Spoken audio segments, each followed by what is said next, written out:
You know what that sound means? It's time for another episode of Game for a Movie. I am your host, Mikey Tech. I am joined by Andre Bellinger. It's Jill. And we have from the laundromat. Hey guys, first time, long time. It's Mitchell from Bristol calling in from a parking lot in front of a laundry.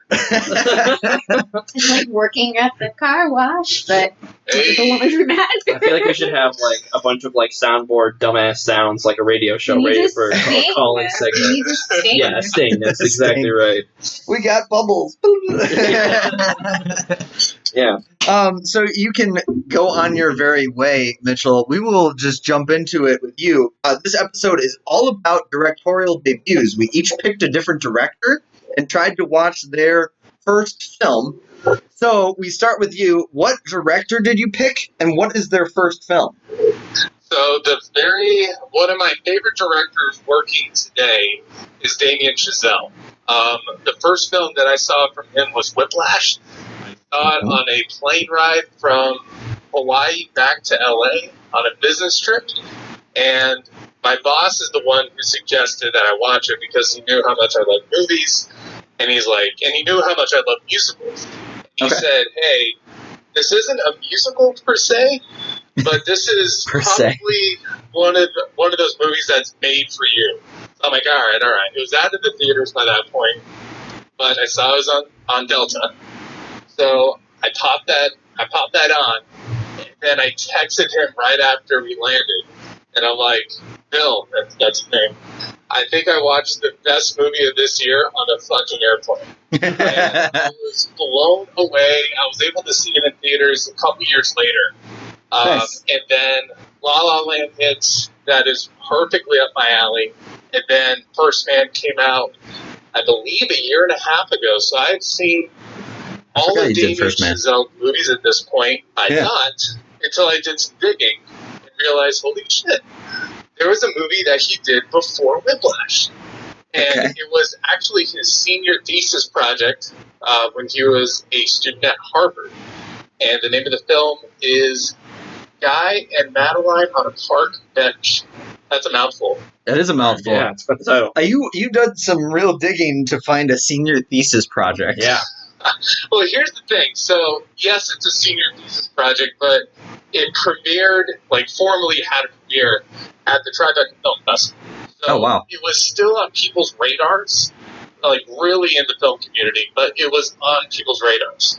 So this is a black and white musical type movie, I would say, not a full-on La La Land type deal, but you have choreographed as I dodge traffic. Sorry. Be safe. Jesus, I'm sorry. I wanted to talk a lot, like a West Wing episode. I had to walk with me yesterday. It's true. So in addition to the tap dance, you got a lot of jazz music. So basically everything that you would expect from Damien Chazelle if you had seen his other movies. Was able to music cues in First Man, which is about Neil Armstrong, you know? Yeah. So the whole thing about it is it's a romance love triangle type movie. I would say its DNA is probably closest with La La Land. You got very, young, talented people looking to make it into the world, while trying to balance both their love life and some of their other interests, I guess you could say. But what really took me aback when I watched it, this is a student film. Yeah. This is black and white. It's grainy as shit. It looks like a French New Wave movie more than anything else. Okay. The structure of it is like an MGM musical. And that's not an original take, by the way. A lot of different reviews said the same thing about it. But more than anything else, it's really the sound design that completely blew me away. Okay. Sorry. I'm sorry. This is still looking at me weird this entire time. Hold on. This might be the most interesting podcast ever. What's next in the saga of Mitchell? This guy is, he's on the other side of a lot. Just remember, I know... Sorry, I'm feeling paranoid right now. It's okay, because I have a certain set of skills, and I will find you. Just continue to talk confidently into the phone. Yes. Yes, okay. I'm not trying to go secret. Maybe he's a Damien Chazelle fan. Yeah, right. Wait, is that Damien Chazelle? I'm kidding. Guys, this is a good movie, not great. Okay. You can see a lot of DNA of what could be, what would come from Damien Chazelle once you give him a budget. It's the same thing that you would see in the short film that preceded Whiplash. It was like the short 5-10 minute scene that was cut straight from the script. Mm-hmm. But a lot of it comes down to, again, sound design and then character dynamics. Those are the things that I feel like are always going to be a part of his filmography. So it's everything from music to atmosphere, and then I guess how your main two lovers look into each other's eyes. It's you see that at the end of La La Land, you see that at the end of First Man, so you see it in this film. I don't have a lot to elaborate, really. Yeah. Kind of like scurrying back. Where is the movie? The film set? It's not L.A. It's no, New York or Boston? It's set in Boston. Yeah, it is Boston. So Boston initially, but a lot of it takes place in New York as well. Okay. Mm-hmm. So he's like the main guy. So one of his lovers. Is interested in going and living in New York after they kind of have a breakup. I guess you want to call it a breakup. It's really interesting. Like the first 5 minutes of the movie, it's all music. It's like a musical, not an interlude. I don't know what it's called at the very beginning of a musical. But basically it tells the brief 3-month story of the initial couple's relationship. All through music, no dialogue, anything like that. So that is the first lover. So she plays a huge role in the movie. Her whole thing is after their breakup, she tries to move down to New York, and then Guy, who's the main dude, after he has his fling, is just like, wait, I miss Madeline. Who's the first girl? So he kind of chases her down to New York. Oh, so it really is Guy and Madeline. It is Guy and Madeline. Those are the characters. Okay. And they break up on a park bench. So spoilers. Oh. Well, now I'm not going to find this senior thesis project. Damn it. So I was able to find it. It's so weird. Amazon Prime has a deal with Mubi, M-U-B-I. And you could subscribe to them for like $6.99 a month in addition to Amazon Prime. I did the 1-week free trial to watch this. Good call. Yeah. It is a cinephile's wet dream, don't get me wrong. But I'm still trying to work my way through the HBO Max TCM library before I move on to anything else. But yeah, it's really odd that this student film that costs, I think I read $30,000, it has made its way to multiple different streaming services, including Sundance, and now Mubi. And it was available for rental on YouTube for a little bit. So I'm wondering if it ever made money. Because $30,000 is it's not. It's a lot for a student film, but not a. You can't even make a movie for that. Like I remember recently hearing that even Blair Witch Project had a meager budget, but it was like at least $1 million. Right. Yeah. Right. And that's the thing. It's everything from it's feeding your cast and crew. Mm-hmm. It's renting space. I mean, these were shot in cities. So you have to get permits for certain shots. And, the music itself, even though that was also composed by a fellow student, the rights to record and all that is still going to cost money. So even all of that adds up. And by the way, submitting it into a film festival isn't free. So all these things add up. Yeah. What I think is most interesting about this movie is how everything about it has kind of become a calling card of what Damien Chazelle and Justin Hurwitz have been known to do. If you listen to the music, the way the horns sound, I am not a guy who knows anything specific about music at all, but it sounds like La La Land. Oh, It just sounds like it. So I don't know how to describe that any better, but the horns. They share the same sonic DNA. It's in his DNA. So anyway, and again, what I was most struck by was the characters. And all the little things that make up the human connection here. And this, like I said, it's a very gritty looking film. At times, I bet if I were to put it in front of you and give you a random 10-minute clip, you would swear it's a documentary. Because all the shots are handheld. It's all grainy black and white. It looks like if anyone here has taken a film class, you probably would have seen the documentary called High School that came out in the 1960s. And it's a film about, high school students in the 1960s. It's all shot black and white. And it's going through everything from getting detention to cutting class. And it had the same gritty, handheld look of this movie.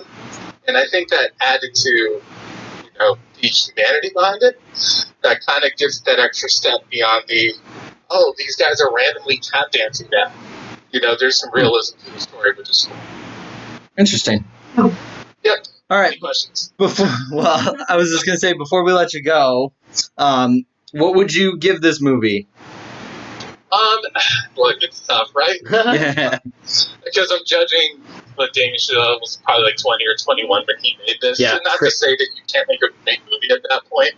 There have been plenty of examples. I'm not sure how old Orson Welles was when he made Citizen Kane, but he was incredibly young for that. I think he was. I was thinking 24. This is not an accessible movie. Yeah. Okay. Not by streaming and not by, hey, you're a random person who liked Whiplash. Here's Guy and Madeline on a park bench. I'd probably give it 3 out of 5, and that's being a Damien Chazelle fan. Okay. So 3 out of 5 park benches. Nice. Yeah, and my thing is, if I look at everything else, I give Whiplash a 5 out of 5. I give La La Land 5 out of 5, and I give First Man 4 out of 5. So everything else is super high for me.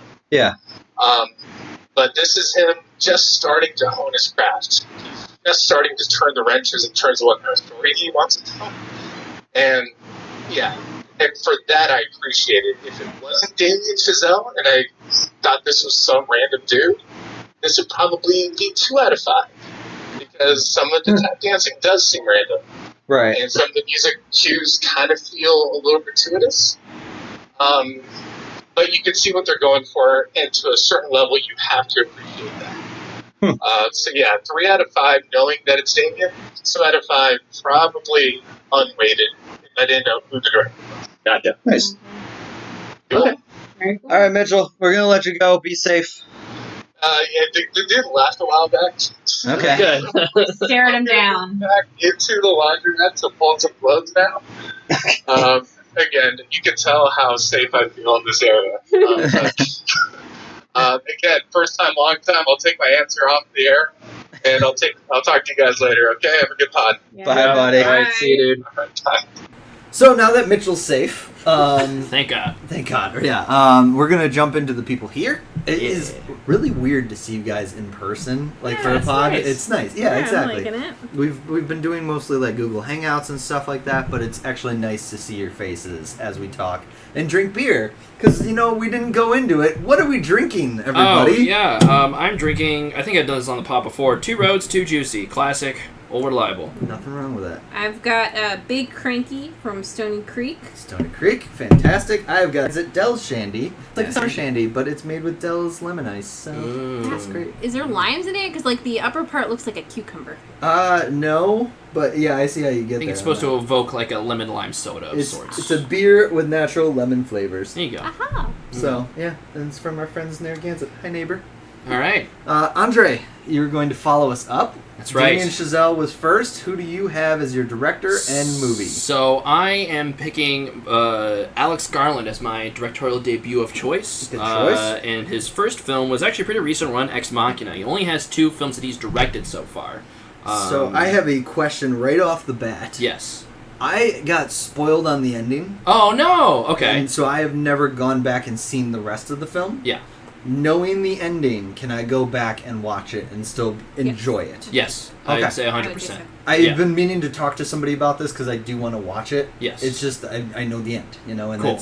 but Yeah. it Yes, happens. I will get into that momentarily. Yes. I won't spoil anything here because I think people should go into this blind if they can. But if they can. So Alex Garland's kind of an interesting case because he's kind of been in the industry for a while. It was interesting. I remember finding out about seeing this movie for trailers, and they very so Alex Garland, his biggest splash on the scene, as far as I know, was him writing 28 Days Later. That was his first he wrote for that movie, and that's that was what they used in all the trailers, from the writer of 28 Days Later, blah, and they framed it like a horror movie. Okay. And Jill and I sat down and watched this a couple days ago. I think she can agree. This is definitely not a horror movie. And I asked you, is this considered a horror movie at one point, right? Yeah. Yeah, I right. did. Oh, yeah, you also did. did the screenplay for Dread? Yes. Oh, yes. and Enslaved Odyssey to the West. Yes. Oh my god. Yeah, so he's done video games too, which is weird. I found that out after. Enslaved and DMC Devil May Cry. First, there you go, we're on the shelf. Right on the shelf, just waiting for it. All right, sorry, go ahead. So this is his first actual, debut directorial film. Yeah. And my God, honestly, this is probably one of my favorite films of the last decade, so it was kind of cheating. I was like, all right, this is an excuse to talk about one of my favorite movies. Whatever. I guess I should just done with the premise, I guess. So the conceit is that our main character, played by Damien Gleason, works for a very large software corporation. I think it's called Blue Book. Might as well be Facebook, something like that. And he's an employee, he's a software engineer for that huge company, and he wins a lottery to spend a week in a very remote location where his company's CEO lives, who's known to be very eccentric and a recluse, basically. Been off the grid for, I think, years at that point. Who happens to be played by Oscar Isaac. Okay. So Oscar Isaac is basically playing a very eccentric Mark Zuckerberg type. And I know he did Annihilation 2. Yes. Oscar Isaac's obviously in that as well. Okay. Yep. Cool. Yeah. So Alex Garland likes they're buddy buddies with Oscar Isaac, I suppose. So yeah. Who isn't? Yeah. Right. Exactly. I'd love to be buddies with him. Right. And yeah. So Caleb, played with Donald Gleason, thinks he's just there to hang out with I won the lottery, I won this trip to hang out with my CEO, and he finds out that he's brought here to conduct what's called a Turing test. So Oscar Isaac has developed an artificial intelligence, and he wants Caleb to perform a Turing test, which is basically a test that involves trying to prove if an artificial intelligence is real or not. It's actually artificial, or it's actually actual intelligence. And it's done by basically, a classic Turing test would be a human interacts with a computer, but they don't know that they're interacting with a computer. Basically it's behind closed doors. Imagine you're having a phone call conversation with somebody, and and on the other side is a computer. If the human talking with the computer doesn't realize they're a computer, that computer has passed Turing test. They are an artificial intelligence. They are actually intelligent. Okay. So basically, Oscar Isaac has built a super sophisticated cyborg robot and wants to find out if what he's built is true intelligence or not. And right off the bat, you can just kind of get this sense of weird tension between the two characters. Oscar Isaac's kind of built the first time we see him, he's pumping weights. He's meant to be punching a bag. Yeah, punching a bag. Okay. You're right. Yeah, so he's very fit. Yeah. And you can he kind of has an imposing presence about him. Yeah. And you can tell that he's kind of intimidated, and there's just something a bit off about him. You can tell that he sees himself kind of above everybody else. That's why he separated himself from everything. And basically, through the dialogue between him and Donald Gleason, you kind of just get the idea that Oscar Isaac sees himself as a god trying to usher in a new era, basically. Okay. And yeah, it's just super fascinating the way that tension is kind of built up, both in terms of the dialogue, the soundtrack behind it. I've listened to the soundtrack not while I've worked, but just kind of as an ambient, in the background for a while, and it's very anxiety inducing. It's really, really it gets you. It gets you. Yeah. Yes. And yeah, the way that this movie is shot, it's just beautifully done. Everything. It takes place almost entirely on Oscar Isaac's remote facility, so it's a very, very tight set. It feels claustrophobic. It's supposed to. I was telling Jill I was afraid to watch this because I was I definitely didn't want to watch it in the middle of lockdown, and now now I'm kind of in a better place to watch that. You feel like the walls are closing in a little bit. Yes, and this movie definitely evokes that feeling because it wants you to also feel sympathy for the AI character. I haven't even talked about yet, Ava. This is the robot that Oscar Isaac has built. Alicia Vikander? Yes, played by Alicia Vikander. And so basically the way the Turing test goes is that Donald Gleason is just sit in a glass room opposite Alicia Vikander. Okay. And they just have conversations. Basically, you can kind of the way that like the Dommel's like the at first you can kind of tell that he's like kind of treating this like are you really an artificial intelligence? Like tell me something about yourself. Like he's like obviously trying to trip her up. Right. But you kind of immediately get the sense that she does not like the idea of being confined, and that is kind of like the biggest sticking point is that she's not allowed to leave the room that she's in, and you can tell that that's kind of her main prime directive is to try to escape, try to live out in the world, right. And in a way that's almost the biggest proof that she does have intelligence, because what's more human than wanting to live freely. And yeah, I don't know. I can't really talk about the narrative further without kind of spoiling stuff. But just, yeah, I just really love the way this movie is shot, cinematography-wise. The way they kind of play on the viewer's expectations a little bit as far as twists go. It's just, it's got all the building blocks for a really solid thriller, and it's kind of, it's left me with a lot of questions about what's the meaning behind artificial intelligence, as well as it kind of touches on fascinating parts of, like, basically the idea of a surveillance state that we've set up for ourselves with social media, because definitely Oscar Isaac, like, it's very clear that they're supposed to be a stand-in for Facebook, and they kind of get into the very gray morality of what we've kind of set up for ourselves as far as how much information we give to big giant corporations. Okay. I don't know. And so I guess I should stop babbling and let Jill kind of chime in, because this is her first time watching this movie with me. So I mean this in the best possible way. It reminded me of an episode of Black Mirror. Okay. On the money. And there were things in the movie that I liked a lot. Like I loved the soundtrack. The cinematography was gorgeous.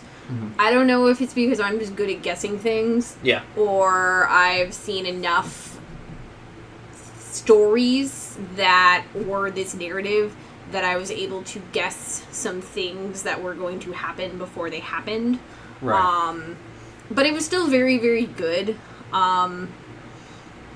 I think I like between the three principal characters. So Oscar Isaac's character's name is Nathan. You've got Caleb, and then you have Ava. I think just Oscar Isaac. Every time he was on screen, it was like a pendulum swinging from I am this genius who thinks I am God to this broken, sad, pathetic person who every night is just getting blitzed. Yes, drunk, just absolutely hammered. Like, sober and egotistical in the morning, a crying mess at night. Yes, and it's so great, his conversations with Caleb. Like, you can just immediately tell. Literally when they first meet, he was like, oh, sorry, like, I'm super hungover. Like, super hungover from last night. And then Caleb's like, oh, like, how was the party? Like, oh, gotcha. Like, oh, it must have been a rager, huh? And he's like, what?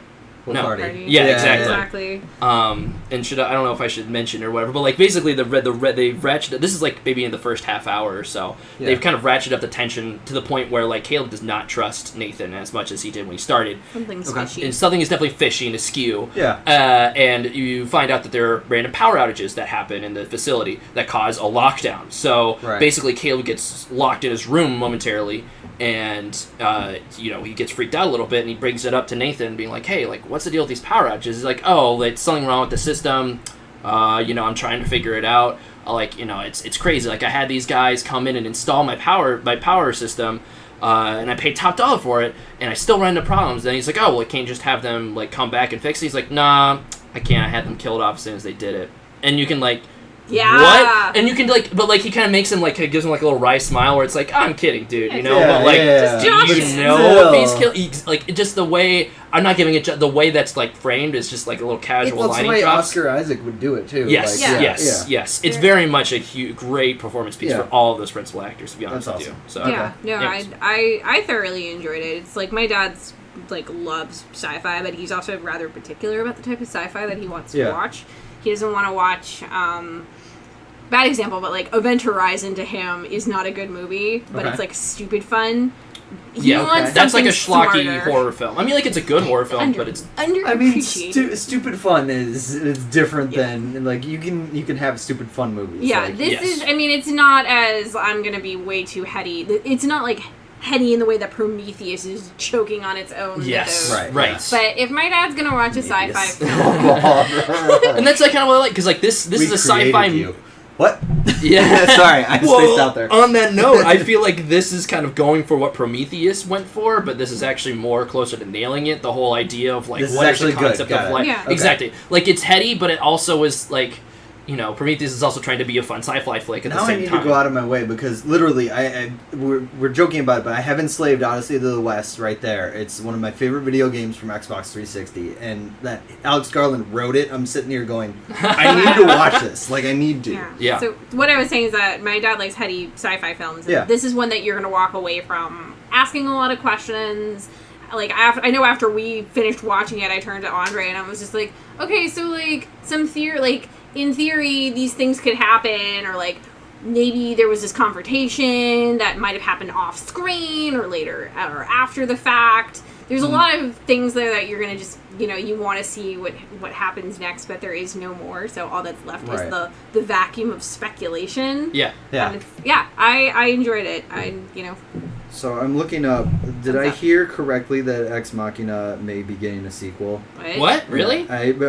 Wow. Maybe I'm wrong. It's going to be iRobot. It's going to down, like, crater. Yeah, right. It's going to iRobot territory. Yes, right. Okay, so it says there won't be one. There won't be one. Okay, great. Yeah, I feel like I saw something that said there might be. And I definitely... There's no direction that movie could go that without fear of comparisons to other things that exist. Yeah. And no film, like, this isn't a spoiler, there's AI in it. No film wants to be compared to The Matrix. Yeah.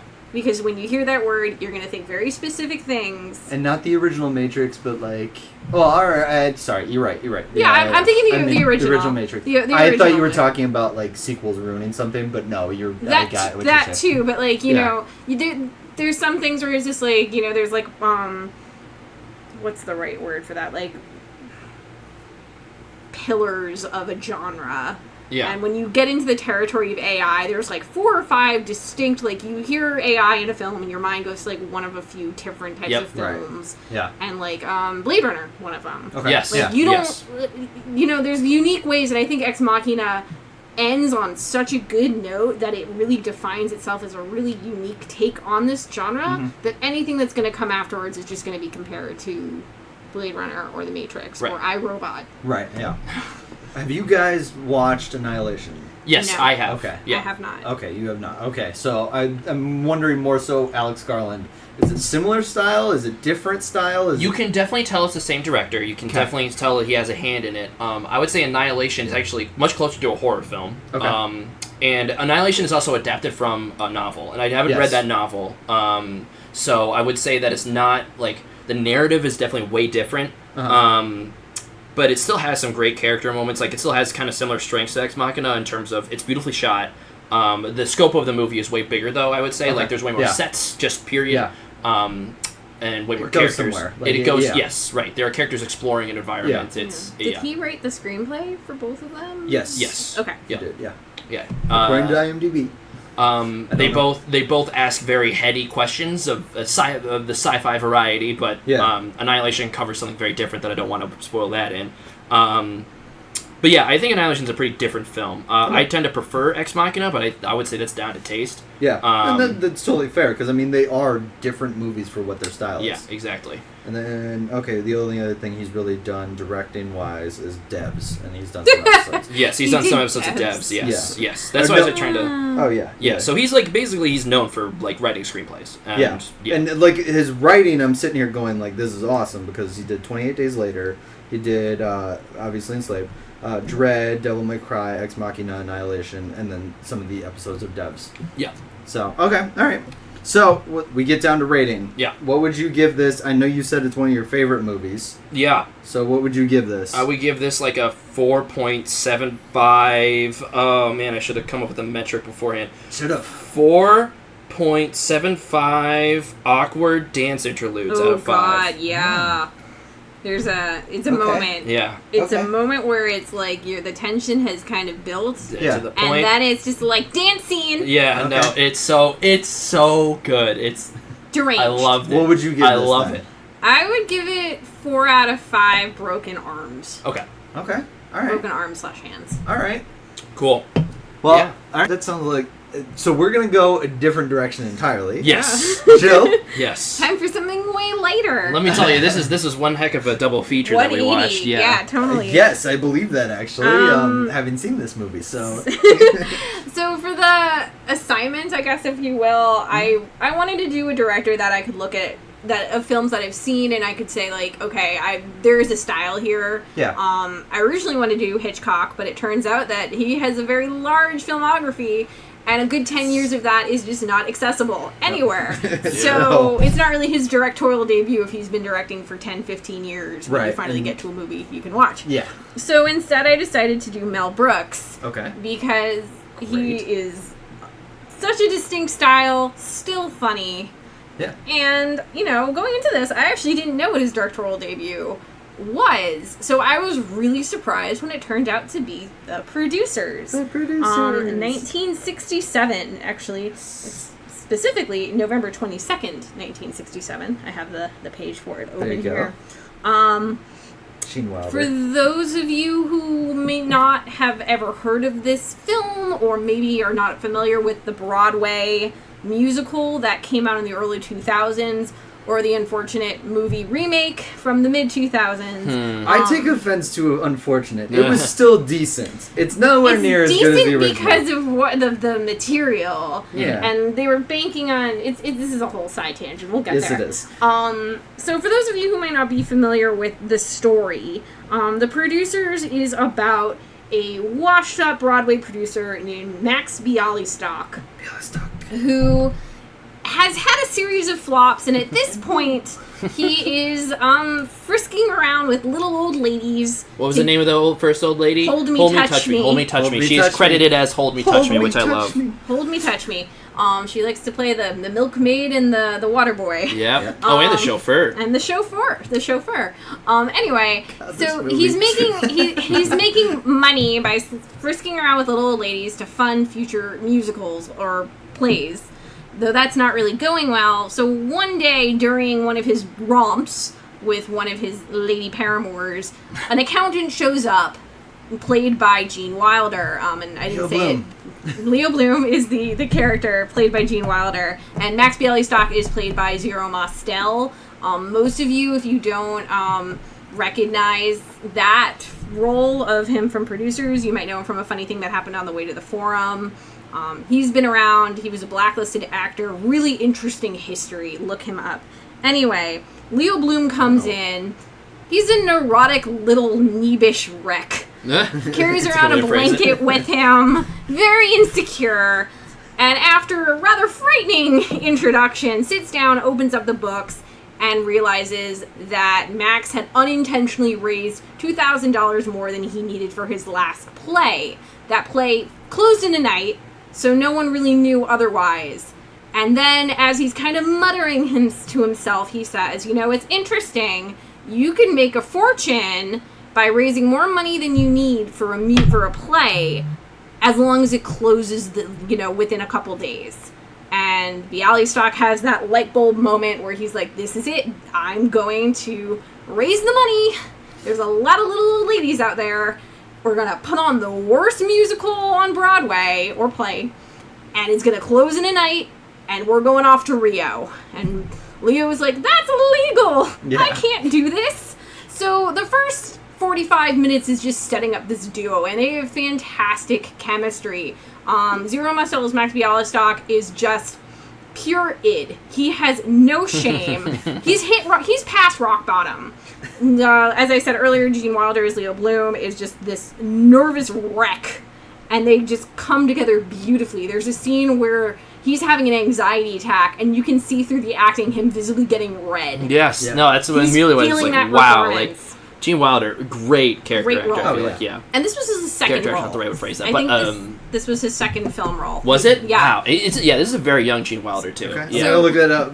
I believe you, but I'm just gonna look it up just because I'm curious. So as they're reading through, they finally find their flop, and it is called "Springtime for Hitler: A Gay Romp with Hitler and Ava." And they're like, "This is it. This is our lightning in a bottle." So they seek out to the author, a former Nazi, or as he would say, I'm innocent, Franz Liebken, to get permission. He's very excited to prove to the world that our concept of Hitler is wrong. We never knew the man. He was a fantastic dancer. He was in 4 TV series, 1 TV movie, and then just 1 film, Bonnie and Clyde. Yes. Yep. So they have the author's permission. They get a director, who it's the late 1960s. He's gay. They make lots of gay jokes. I would say that they are not distasteful. Yeah. They're not. You can tell that they're not, like, it hasn't aged super well, but it's like whatever. I mean, whatever. Yeah. I'm a straight guy talking about this. Like, you know, if people find it offensive, I wouldn't blame them. I would say it's not the most cringy thing in this movie. And in fact, like, I'll get to it, but there's a Nazi. There's lots of Nazis. Yes. Yeah. We don't know what the original play was like, but the director reads it and he's like, oh my god, I'm going to get a line of chorus girls dressed as stormtroopers, latex, black boots, doing high can kicks. Yep. This is going to win me a Tony. And the scheme progresses. They hold auditions to find a Hitler. Yeah. The guy they end up picking his acronym is LSD. No, abbreviation. I'm sorry. His abbreviation is LSD. Yes. And he's this play on your 1960s love child. He shows up wearing a soup can around his neck. And he just is like, I got my groovy groove backup band here. Let me sing you a song. He's got flowers in his hands. That's our Hitler, someone shouts. Perfect. So, I think it was Bialystok. You said, that's our Hitler! That's our Hitler. So the play goes on, it starts, and it's this wonderful opening number called Springtime for Hitler, and it's all about the triumphs of Germany. Yep. You know, they're goose-stepping 2 steps once more. Some people leave the theater. Some people leave, and Max Bialystok and Leo Bloom are like, yes, we did it. Yeah. We are gonna close this. They've raised over, I think, 25,000% shares. That's how many shares of the show they have sold. They're like, we did it! And then they go off to a bar, and they're like, we're just gonna wait, and it's gonna be fantastic. But what happens is that after the opening number, we meet Hitler, this groovy, hippy-dippy guy, and the audience just starts laughing. Yep. Because it's hilarious. It's a parody. It's not a... Yeah. Yeah, they've unintentionally created what, at least in this universe of the world, is the first satire of the Nazis. Right. And much to Max and Leo's horror, they find out later this show will run forever. So the rest of the film is them trying to close off the show, be it shoot the actors. That joke did not age well. No, it did not. Shooting the actors, or as they ultimately settle, they decide to blow up the theater.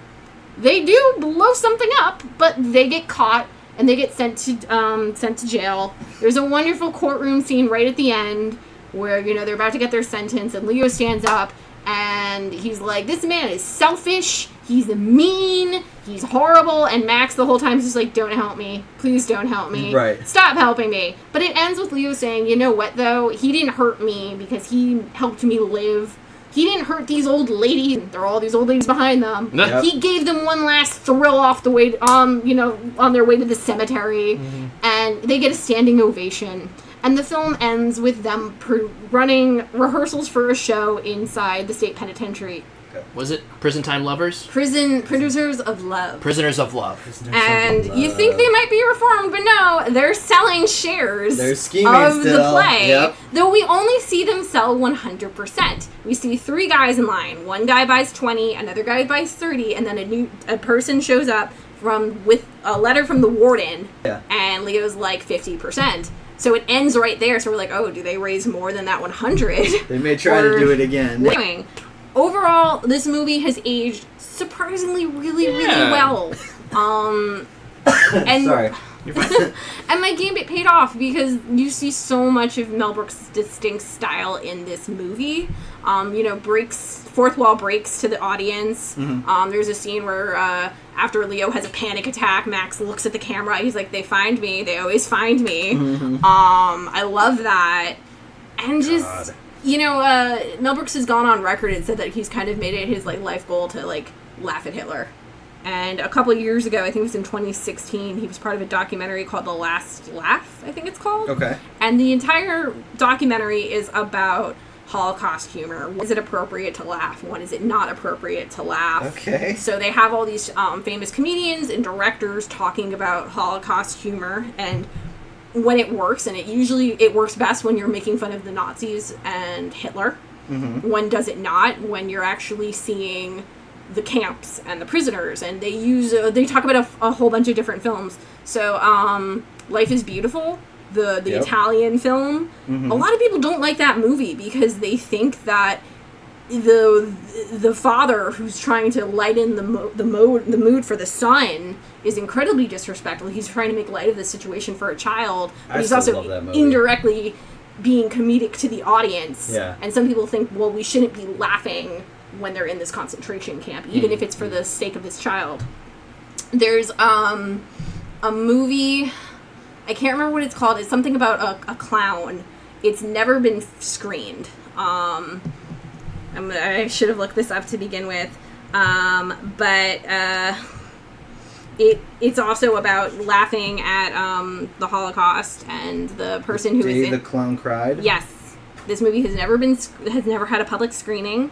It is complete, but Starring Jerry Lewis. Jerry Lewis. I remember that. Yeah, and he's yeah. and Jerry Lewis, I think, is retroactively was like, I'm ashamed that I was part of this. Yeah. Dang. The other part of The Last Laugh follows a Holocaust survivor who's this like spitfire of a woman who, for her, she's like, no, I have to laugh because laughing is part of, is what makes you alive. Yeah. And Mel Brooks goes into why he thinks this musical, the producers, lives on as such a good film. Yeah. Is because what it makes fun of, it does so well, and it kind of lets the air out of the room. Yeah. And you should really hate Max and Leo, but you kind of are rooting for them to fail. Right. Because they're kind of, there's this weird underdog-ness to them. And you see that in other Mel Brooks characters. Yeah. Blazing Saddles, I should have looked up so characters' names, but you see that with the new sheriff in town, Right. and then Gene Wilder's character, who's like a cowboy who used Fastest to be hand in the fastest West. hand in the West before he started drinking. Yep. Robin Hood Men in Tights in the early 90s, same deal. They're kind of a ragtag crew.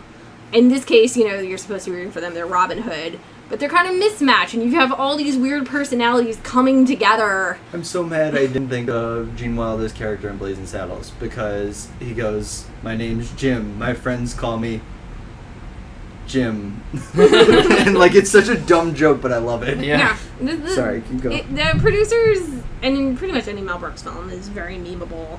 Yeah. Young Frankenstein, which Young reunited Frankenstein, yeah. Mel Brooks Yes. with Gene Wilder in It's 1974. my personal favorite Mel Brooks film, yeah. Great film. And also a weird crew, where it's like you've got these personalities that range from high ball of anxiety to egomaniac Right. coming together and just telling a really great story.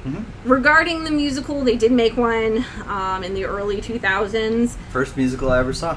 That's why I have a soft spot for the producers. I saw it when I was too young to understand what I was looking at. Yeah. No, I didn't understand it, but yeah. Yeah, but I would say that I'm a fan of the musical, and they did a really good job converting making songs out of the original script. Yeah. Right. Though- You can mention this is when they That's made a a musical. song, I'm like, yeah. oh, that makes sense. Though yeah. I don't think the song that the plays Hitler, Love Power, Yeah, right. that's not in the musical, which is a shame because that song fucking slaps. You might have to bleep me out for that. And then in 2000, It's Heil Myself Now, or How myself, Heil to me. Yes, Yep. exactly. Yeah. So, in 2005, they did a film adaptation of the musical with Nathan Lane and Matthew Broderick, who originated the roles on Broadway. And that's one of the reasons why the musical works so well. Yeah. Is Nathan Lane is the perfect stand-in for Zero Mostel. Matthew cast it Broderick really well is for the that. same for exactly. It is fantastic chemistry between those two. The reason the movie does not work is because they hired a stage director to direct a film, so she directed it the way you would a show. And if you watch the movie, there are pauses that would be there for the audiences to laugh or clap, and it's really clunky. And this is going to date the podcast, but Hamilton's about to the filmed version of Hamilton's about to come out tomorrow. And the way that they did this is that it's not a film adaptation. It is The performance. It's the performance, right? Yeah. They sat in on 3 different performances plus rehearsals, and they had different cameras set up to get all the shots that they needed. So they have a lot of shots from pulled out. They have different shots pulled in, and in a way, I kind of wish that they had just done that with the producers because it would have worked so much better than trying to make a film out of it. Yeah. So. Okay. Yeah, that was a little tangent. Yeah. Overall, producers, great film. I highly recommend it. If you have not seen it, it is a great piece of film. The original is fantastic. Yeah. It is a little dated, we will say. Sure, but it's still funny. I had multiple laugh out loud moments. Yeah, you I'm just saying there's spit take. I'm just saying there's little things. Yes, like, there are little problematic points. Yes, I would say there are problematic points. I would say that the treatment of the director, who is Guy, is not the worst thing you will see from a film from that era. Yes, but it is also not PC. Yes. I mean, let's face it, it's Mel Brooks. I mean, he has Blazing Saddles on his record, like, where that's problematic because of the use of the N-word, you know, and like that kind of stuff. Yeah. Where it's things that were a different time, and like we're not excusing it, but at the same time, like. Go in knowing. Yeah, exactly. Exactly. Yes, go into this film knowing it's from the late 60s. It's not from 2020. Right. This movie would not be made today. Yes, it physically could not be made today. Yeah. So what would you give it rating wise? Oh my god, I would give it 5 out of 5 pretzel bras. Yeah. Oh, all right. I would give it 4.5 Nazi can formations out of 5. Okay, you guys watched some swastikas. 2 great movies there. Yeah, no, it was 2 great movies, but it was also just tonal whiplash. Yeah. Like, I mean, I'm really happy I didn't do Hitchcock because after watching Ex Machina, I'm like, hey, we're gonna watch Psycho now. Which is not his directorial debut, but we're gonna watch Psycho or Rear Window. Yeah, you would have just been like, no, I can't do it. Yes, right. I'm like, oh, we're done. All right, well then I'm going to talk about something that also hasn't aged well. All right. Hell yeah. So originally I went into this thing going, I'm going to find a comedic director because I was just like, we need some comedy. At this point I knew we had Alex Garland and I knew we had Damien Chazelle. And Damien Chazelle, though he's like kind of borderline like comedy drama, it was just more drama, I felt like. I didn't know you were doing Mel Brooks, but I looked at Edgar Wright, who's one of my favorite directors. Originally, I thought it was going to be Shaun of the Dead. It ended up being this movie called Fistful of Fingers, which is impossible to find. Yep. It is a spaghetti western in Britain, and it is literally impossible to find. He has essentially cut it being distributed. So then I was just like, okay, I'm not going to do Shaun of the Dead, so I'm going to watch something entirely different. I thought about some of my favorite directors, and I didn't find a comedic director. I found Sam Mendes, who directed 1917 most recently, and I just thought about how great I thought that movie was. So I went back to find his first. His first was a little film called American Beauty. Yep. Yeah, we're going to go there. Listen. So was this your first time watching American Beauty? This was my first time watching American Beauty. Wow. And did you know, besides just like Kevin Spacey's in it, did you know anything about it? I knew slight amount about it. Okay. I knew about like the paper bag scene. Yep. Okay. And I knew about a little of the premise. Okay. And so like I knew it was like this guy's basically going through his midlife crisis but I didn't realize it was like his wife belittles him, his daughter belittles him, and he meets the daughter's friend, and that like arouses an awakening in him. Yep. And it's so this movie would have been troublesome to watch before the Kevin Spacey stuff. It was made to be troublesome, right? Yeah, I would argue. And this, I mean, it's all about what I would call troublesome relationships. Yeah, it's weird. It's like this take on it and everything like that. It's not supposed to be like the healthiest relationships right off the bat, because there's the weird son played by what's his name? Oh shoot! Yes. I'm bringing it up right now. I gotta just have because I think I know who plays the daughter. So, Wes Bentley is the weird son. Thora Birch is the daughter. Thora Birch. Annette Bening is the wife. Kevin Spacey, obviously. Peter Gallagher's in it. Allison Janney, Chris Cooper, Scott Bakula. It's a loaded cast. And I'm still shocked Mitchell guessed what the movie was when I said that it had John Cho in it. Yeah. Because he figured it out from that.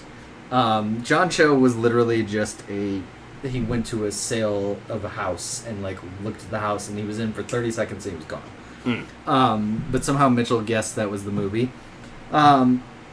So basically Kevin Spacey plays Lester Burnham.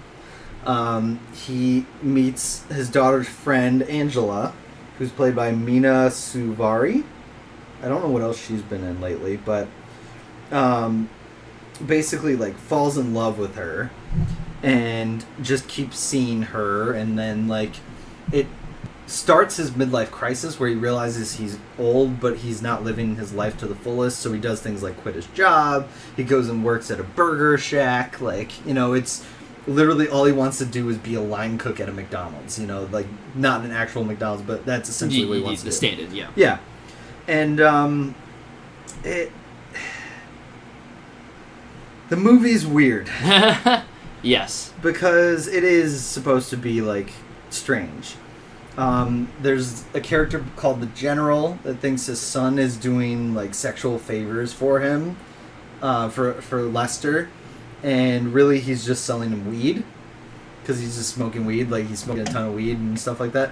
The son, Wes Bentley, is like, he's a filmographer that's just disconnected from the human condition, pretty much, where he just catches it through the camera versus, like, actually experience it. Right. The wife, Annette Bening, who plays Carolyn, has an affair with Peter Gallagher, who plays Buddy Kane. It's just all around weird, and it like starts with the fact that Lester's going to die today, and like you're checking into his life and that kind of thing. What I will say about the movie that I'm trying to separate, because I'm trying to separate Kevin Spacey from this film. Yeah, it's hard, and he is the main character. He's the main character, and you know, this is really the first Kevin Spacey heavy movie that I've watched since the stuff came out. We had a tough time watching Baby Driver and that. Yeah. Like I was like, there's more Kevin Spacey than I remember in this movie. I love Baby Driver, and I have not gone back to it. I mean, I still loved it watching it again, but there is a lot of Kevin Spacey in there. Yeah. It's like, sorry, yeah. Usual Suspects, one of my favorites, and like he's great in it, but it's so tough to watch. It's like it's just it's such a hard thing to do, to separate the actor from the movie. Art from artistry, yeah. And especially in this one, because like he's going after an underage girl. Right, that's the thing, is that the plot is just way too close to home at this point. I would say I would have done, I love Woody Allen films. Yeah. Like, I don't love Woody Allen, but I love that man's films. Exactly. I wanted to do one of his, but I'm like, and I think it's Manhattan. Yeah. And I'm like, can't, because he dates an underage girl in that. Yeah. Yep. And that's exactly it. Like, this was a really tough film to just be like watching and like separate everything from it. What I have taken is that I think Sam Mendes does a really good job in it. There's some scenes that kind of like, there's one scene where Kevin Spacey's sitting on the couch and Annette Bening comes into the scene and he kind of pans out, but you don't get the face of Annette Bening. You just get the voice, and like you know it's her. Yeah. And like there's certain things like that he does that I'm just like, oh, this is great. And I see the future director coming in. Definitely. No, there's some nice shots in there, because there's also a shot where he's I remember just like there was the shot of him working at his desk job or whatever, and you could see a reflection in his monitor, and it looks like a jail cell, you know. And it's like when you just say it out loud like that, it's like, oh, okay, it sounds pretty on the nose, but like it's well done, you know. And it's like, oh, it evokes. And you gotta feeling. Remember, this movie's like 1999. It's not like it's like it is 1999. Yeah. And so it's one of those things where it's literally like it's a great movie, even though it's very uncomfortable. Right. And like it's saying an 8.3 on IMDb, 84 on Metascore, you know, and so it's like it's tough to separate now, but at the same time, like I can see how people love this movie, because it is it's meant to be problematic. It's meant to challenge you, you know, and that kind of stuff. Won 5 Oscars. Yeah. You know, this is including Best Director. It won 5 Oscars. Oscars. Yes. So in Best Director, Best Picture, Best Director, Best Actor in a Leading Role, sure.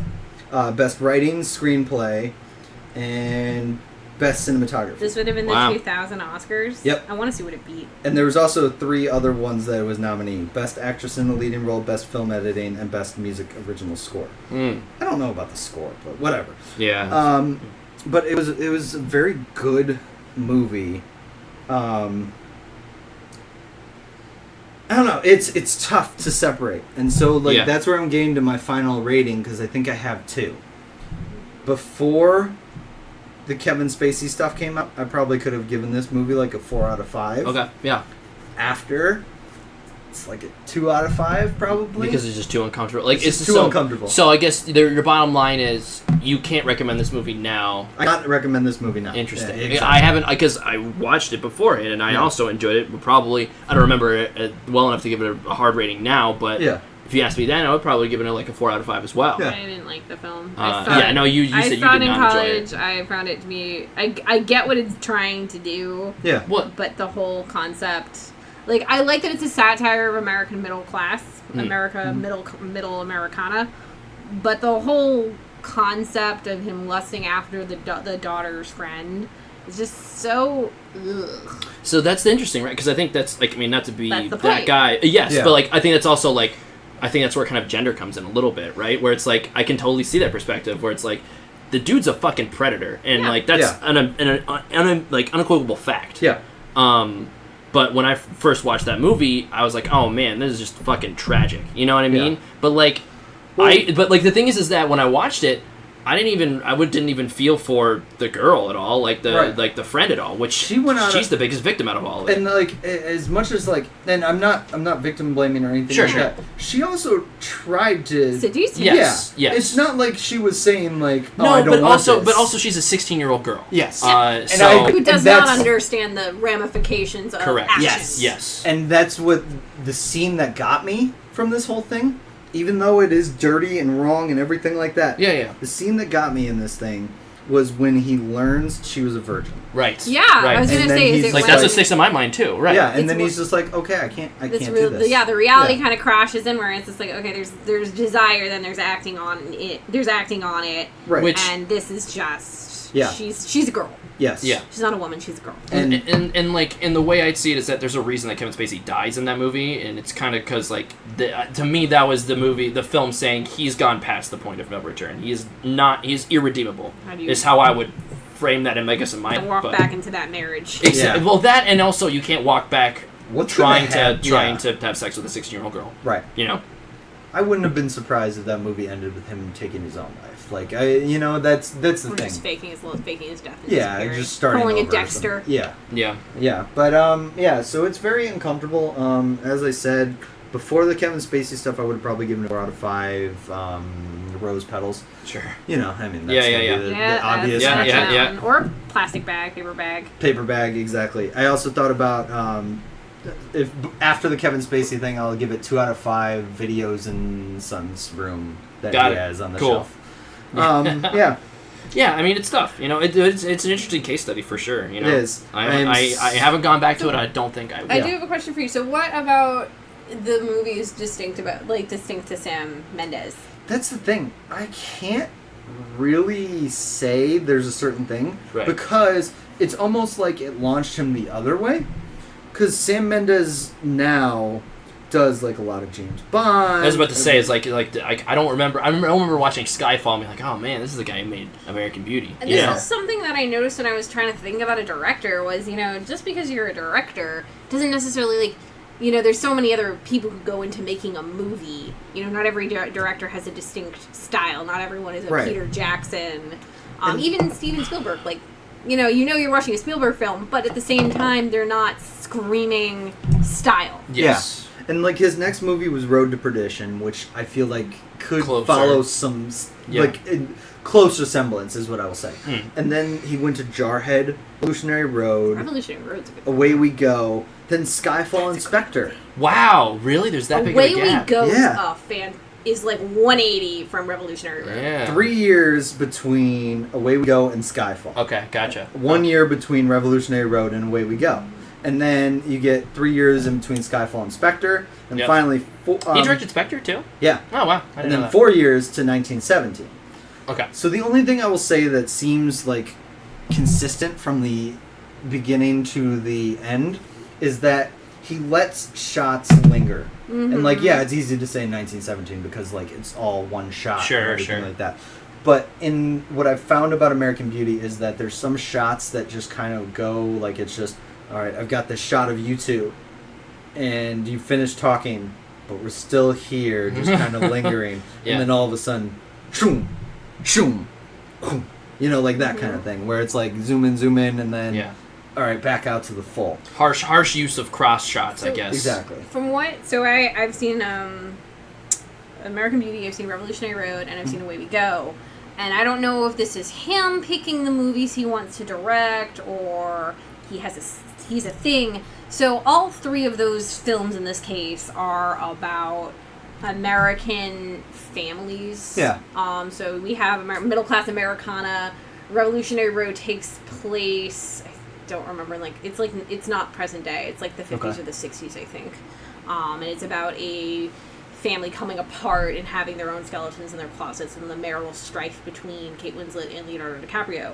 Away We Go is almost like Juno-esque in its quirkiness. It's about young, new, going to be parents trying to figure out what type of parents they want to be. And, they're not wealthy or anything like that. Right. And, they go to 3 different places to experience 3 different types of parenting styles. One of them is like, your sports mom. The other one I remember is Maggie Gyllenhaal plays a sister, I think. And she's like this hippy-dippy love child mom who's also like a collegiate professor at like a highbrow institution who doesn't believe in the institution of strollers. It's a very fun movie, but it's these different takes on life, family life. So I don't know if that's like Sam Mendes is a thing for that type of film. I don't know. I mean, because it feels like he's all over the board. I feel like he just doesn't want to be pinned down, and that it's. There's a difference between, like, Skyfall and Spectre, even. There's a difference between 1917 and, like, obviously, Revolutionary Road and Away We Go, So it's just... It's something weird because it feels like none of his movies are really the same, even though they kind of are. Sure. I don't know. I really like Sam Mendes. I'm going to go back and watch some of these other ones. Yeah. And it could just be that I just love 1917, so that's really why I wanted to do this. I mean, that's as good as reason as any, right? Yeah, exactly. Revolutionary Road is the 50s. Okay. 50s. Okay. Well, that will do it on our directorial debuts. Yeah. We are still stuck without movies at this point in time. Yeah. I mean, Hamilton's coming out. Hamilton. I'm going to be watching that tomorrow for sure. Yeah. I love musicals. Yeah, I mean, we're still stuck without new movies for a little bit. Yeah. Tenet's the next movie. Whenever that's going to come out. Mulan. Wonder Woman. Did Mulan got pushed. Yeah. Okay. And it's more so, it feels like everything's just kind of following Tenet's lead. Yeah. Well, so it's fascinating. Pushed, WB has gone on record saying that they do not intend to have Tenet in theaters. Like, they intend to have having Tenet in theaters for way, way longer. Yeah. And they're aware that, like, we're just going to let people watch this movie when they're ready and feel comfortable, too. Yeah. Oh, it's starting at, like, 7 weeks or something like that already, where it's just, like, it knows it's going to go for 7 weeks. Yeah. Which, a movie that hasn't been proven, 7 weeks is... a really long Nolan, time. Yeah. like, they're banking... I mean, what's the last time Nolan's put out a film that flopped? Yeah. Right, but... Yeah. Actually, I can't even think of a Nolan Yeah, because film. even following flopped in comparison to the rest of them. Yeah. But that was just because nobody really knew who he was. And right. now it's gained this following after. People are Nolan fans, right? Yes. So, yeah. And I gotta say, this movie just straight up has me already. Tenet? Yeah. Yeah. You already don't know what it is. Yeah. I'm interested. I'm always down for a Nolan romp. Like I enjoy his movies a lot. Yeah. I mean, and Jill and I were talking about it, and it's like, I'm looking forward to going to the movie theater again. I don't think I'll be watching this day one, whenever day one is. You know. Yeah. Kind of got to see how this goes. All of these movies are great. I've never seen Falling, but Memento, Insomnia. Yeah, Memento is such a Memento is so Prestige. great. Yeah, he hasn't put out like Prestige. Yes, forgot that was him, but right. That makes sense. I'm an Illusionist fan. Prestige is good, but I like The Illusionist better. Yeah, I was a Prestige fan. Yeah, fist bump. You I will jerks. say, Fist bump for the I will illusionist. say that like both of them are like, no matter how many times I see those films, both of them I'm like, great ending. But the illusionist, when the inspector figures it all out, Yes, and the claps, illusionist. I'm clapping because I Yes. can see it. Yeah, the illusionist. The illusionist. The rug pull moment was better. I thought. Yeah, You know? where it's like if you actually, Yeah, if 'cause- you look, you can right. see it all. Yeah, but the rug pull moment is what you go on. I like the entirety of the Prestige. Yes. I mean, that's Prestige true. has David Bowie as Tesla. Yeah. And Yeah. Andy Serkis Checkmate. carrying a cat around. You guys have now got me an idea that maybe we have to do where we just watch two movies that are very similar. And then put them head to head. and put them head-to-head or I something love a like head to that. head. All right. Let's do So it. we need to do Bugs Life versus Ants. Either that or we just need to watch a bad movie altogether again. Yes, That's that true too. You're right. We need to do that. I've got bad Yeah. movies. Come on with head to head though. I like that too. Ants versus Bugs Life. Yeah. Right. Do That's that. that's obvious. That's an easy one. Yeah. We can talk Olympus this out and Has figure it out. Fallen versus what the fuck was that? Oh, there was God, like White a House Down or whatever it yeah, was. Yeah, something like White that. House Like that's Down. just another one that's like the same movie that came out. Yep.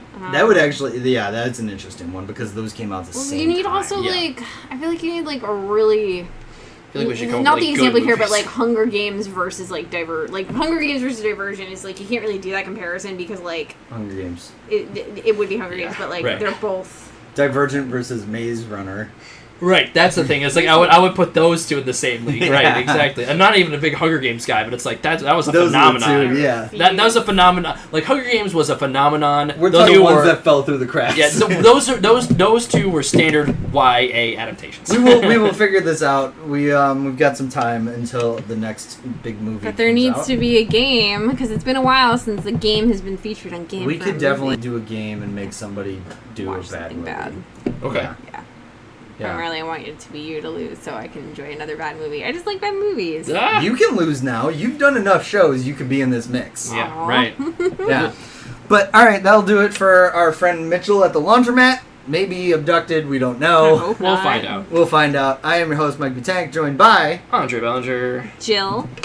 Thank you for a game for a movie, where we ask, "Are you game for a movie?" See you next time. Bye. Bye.